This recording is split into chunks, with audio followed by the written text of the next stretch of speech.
બનાસકાંઠામાં કાંકરેજ તાલુકાના મુખ્ય મથક સિહોરી પોલીસ સ્ટેશનમાં ફરજ બજાવતા પોલીસ કર્મચારીઓ દ્વારા અબીલ ગુલાલથી ધૂળેટી પર્વની ઉજવણી કરવામાં આવી।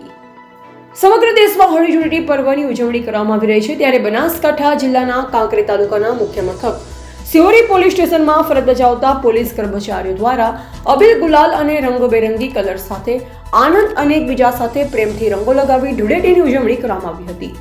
ત્યારે ગુજરાત પોલીસ પોતાના પરિવાર સાથે ઘરે હોળી ધૂળેટી પર્વની ઉજવણી કરી શકે નહીં, કારણ કે તેઓ રાત દિવસ લોકોની મદદ અને સમસ્યાઓ અંગે કામગીરી કરે છે। ત્યારે હવે તેમને પોતાના પોલીસ સ્ટેશનમાં પોલીસ કર્મચારીઓ સાથે એકબીજાને રંગ લગાવી ધૂળેટીની ઉજવણી કરી હતી। Reporter Bhikhabhai Sipai, MD news, Palanpur, Banaskantha.